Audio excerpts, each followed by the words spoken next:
Hey guys, what's going on? So today we are doing a little boss dungeon guide, tips and tricks, that sort of thing. Unfortunately, we can only play one different one per day, so they're all sort of different, so it's going to be slightly more general and not focused on each specific one. But first thing to note is the boss buff info. So each different boss every day has a different set of buffs. It's a different boss, obviously. You are required a specific element, except on the weekends, then you can take all 5 elements, you can take whatever team you want to.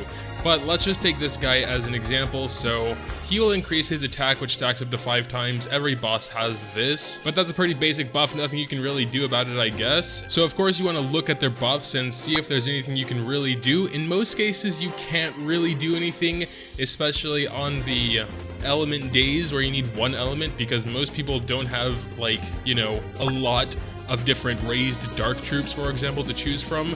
I have like 6 total raised, so I could maybe swap out 1. But regardless, it is important to read them. As you can see, like this one, for example, he'll cast something called Hell Pounding to inflict damage to all enemies and gives amnesia to enemies who are not defending. So if your hero has some very important passive skills that, like, their entire kit focuses on, of course you want to try and defend when he casts this Hell Pounding. I don't know the specifics about a lot of these bosses, to be perfectly honest, like if there is a tell when he's going to cast this. But another important thing to note about these buffs in general, and this applies to all different bosses, is that they won't just always have all of these. Over the course of the battle, he'll gradually get some of these. So, for example, his last one where it says multi-strike is guaranteed when attacking, this will only come at the very, very later stages. A lot of people won't even have a boss with this buff because it takes a significant amount of turns before he actually gets it. Same with something like Hell Pounding. So if you see this buff pop up, then you may just want to defend because he might just do that instantly. So that's sort of the preliminary thing about bosses. You should always take note of their buffs and see if you can do anything with it. In most cases, you probably won't be able to. But if possible, then yeah. Obviously, I don't have too many to choose from. Single targets are always going to be better than AoE because single will just do more damage. So I'm probably going to do something like this, just leaving Mary out since she is an AoE and she doesn't bring a whole lot to the table. None of these guys do really, but what can you do? Ashley would be pretty damn good for this stage. Obviously, he's a single target, can do some pretty nice damage there. But we haven't raised him yet, so this is what we're going with, and let's do a test run real quick. So obviously the next most important thing is to make sure you have auto turned off, because yeah, they won't really do what you want them to do. So obviously this is more of a beginner guide because the stuff I'm about to say now is going to be probably obvious to a lot of people. So if we look over here, I'm going to zoom in because over here doesn't mean anything to you. This is the concentration gauge. This is super important because you can get a ton of damage when this fills up. There are a few important things with the concentration gauge. I thought at first it had to do with damage, how much damage you're doing, but I quickly realized that's not the case. It depends on which skill you're doing. Skill 3 will increase it a lot, skill 2 will increase it still some, and skill 1 will increase it just by a tiny pixel. So we can do that example here. So we're going to use skill 2 over here on those 3. And you can see the concentration gauge. It didn't go up a lot, but it went up some. Now we're going to use Kane's 3rd, and you can see it went up a lot more. You might be thinking, well, Kane does a lot of damage. Trust me, it has nothing to do with that. Watch, we're going to do Nyx's AoE here, which doesn't do as much. And you can see it went up the same amount. We can also do Mary's 3rd, and you can see it goes up pretty much the same amount. Claude is unfortunately stunned, so that kind of messes up my next point. And this is another important thing, and something I didn't really figure out for a while because I'm always taking a dedicated reviver when I can, of course. But when you're using all 5 of your heroes' 2nd and 3rd skill, this is like 95% of the way to full concentration. So if you can get some multi-strikes in there or some counter attacks or whatever, you should have the full concentration within 2 full rounds. Maybe a little bit more, maybe a few more single attacks or something, but so we're gonna do Cheshire's 3rd, and you can see it goes up by just the same amount. Kane's 2nd, same amount as Cheshire's 2nd. Now we can use Claude's 3rd to heal them up a little bit, and you can see that did a big chunk even though Claude does like no damage at all. And the first skill you can see just did a tiny little pixel there. And so when we get back to Claude and do his 2nd skill, you can see he'll be just about there. Maybe he will be there already. Well, that would be if he wasn't stunned again. This is not going well at all. But as you can see, if we were able to do Claude second, it would easily be enough to fill the concentration gauge. Whereas if you had someone like a dedicated reviver, and see, no one has died yet, so that third skill couldn't have been used. I think in most cases, it's still worth it to take a reviver, just because, you know, when someone dies here, they're just dead and you won't get to use them anymore. But I don't know, it is something to think about at least. All right, so here we go. Here's concentration. Naturally, you just want to tap as fast as you can here. Yeah. And you can see we got a ton of damage from that, and that's kind of what you're aiming for. A side note, obviously you may have noticed that just now. So I'm on an emulator using a macro to tap him, because obviously you cannot tap that fast with just a click of a mouse click. When I'm on my phone, I can use all 5 fingers, you know, and it's just way fast like that. So there is definitely a limit to how fast you can tap him, so don't worry, you're not at a disadvantage by not being on an emulator. I play the bosses honestly more on the phone than I do the emulator, just because it's more convenient, and it's actually kind of fun. And I always get the same score because there is a pretty low limit for how fast you can actually tap, so don't worry about that. But yeah, that's concentration.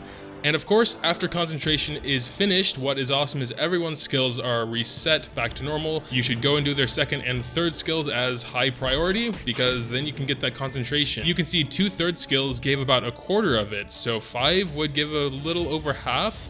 We're gonna go ahead and use Claude's here as well.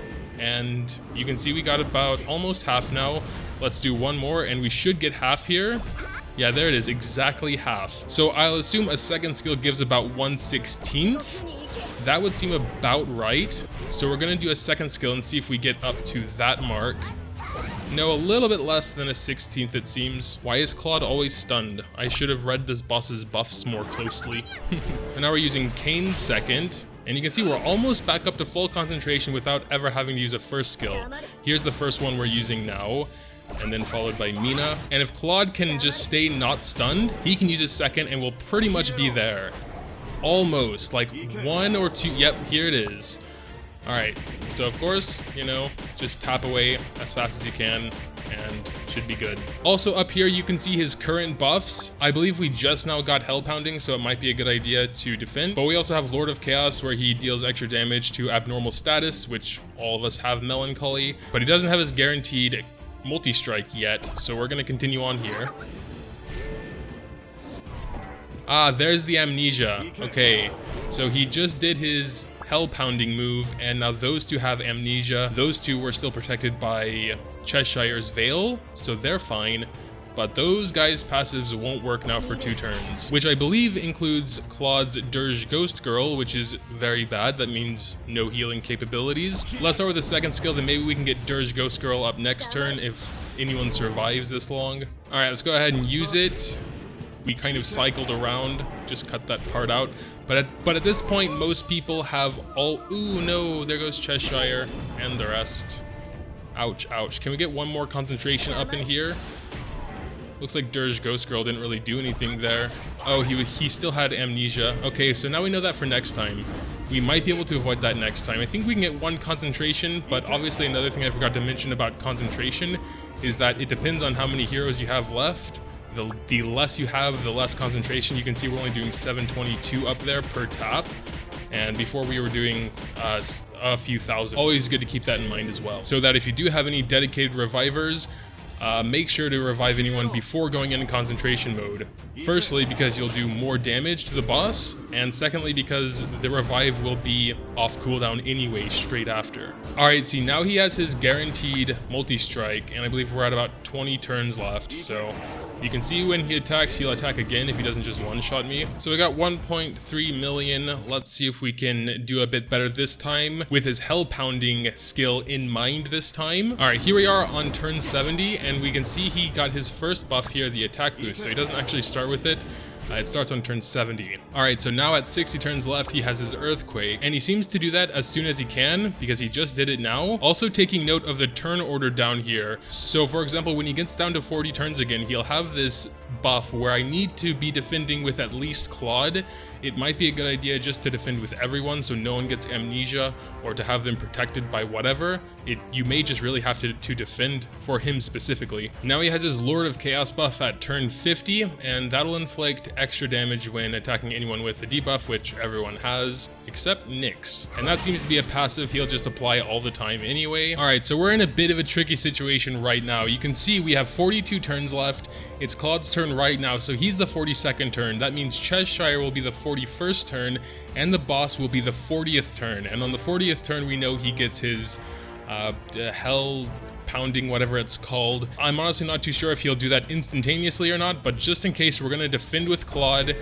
And maybe we should defend with Cheshire. No, with Cheshire, we're going to give the buff to these three. Okay, so he has his buff now, but that actually took his turn. So he will cast it on his next turn, which is right after Nyx. So we're going to be defending with both of them, and hopefully they won't get it. So there it is. Only Cheshire got the amnesia because she used her turn to cast the buff. None of the others did, so that's actually good. If we can get back to Claude and use his third skill, we can heal up Cheshire at least, and protect the rest. So all of his buffs count now, and that's really good. Granted, he still does kill everyone pretty quickly, but at least we might be able to get... Come on, don't do it. Damn. We almost got another concentration with 4 out of 5 alive, but that was a bit unlucky. We got no multi-strike at any point during that. So unfortunately, we're left with still a pretty weak, but better than last time run. So I can't complain. It looks like he just did the amnesia stuff again on like turn 22, so I guess he does it sometimes, but after the turn 40, it's a little bit hard to predict, I guess. Unless you just want to remember that I guess he does it on turn 22. But yeah, so this boss's specific mechanics wasn't really the point. I would say it's more because all bosses kind of work like this. They get their first buff starting at 70 and then get a buff every turn starting from there. So of course, if it's a special attack like this Hell Pounding is, and there's something you can do against it, like defending in this case, then that is something very important to be aware of. So what we learned from last time might be that he'll do it here, because we have 25 turns left. Don't think I want to bother defending though, because I don't think we're going to last much longer anyway with amnesia or not. So we're just going to see if he actually does it here. And he does. Okay. Also, while we're not going to make it those next 7 turns, I guess it is a good point to note that if you do happen to use all 60 of your turns, nothing special happens. The battle just ends there. Because I have done it every so often when you can take whoever you want to on the weekend days. But hey, we did make it to top 100 with our 3 attacks, and since it is 40 minutes from reset, I guess we will stay there. So I'm very happy with that. But yeah, I guess that's pretty much it. Of course, each boss is going to be different, mainly due to their buffs and how they're attacking, and which element you're going to be taking with you, blah, blah, blah. But I think for the most part, all bosses will be similar in nature. But that will do it for today's video. If you have any further questions or any sort of inquiries about bosses, boss dungeon, world boss, I like to call it, leave it down in the comments below, and me or someone else from the community will hopefully help you out. Make sure to also leave a like if you did happen to enjoy. Thanks, as always, for watching, and until next time.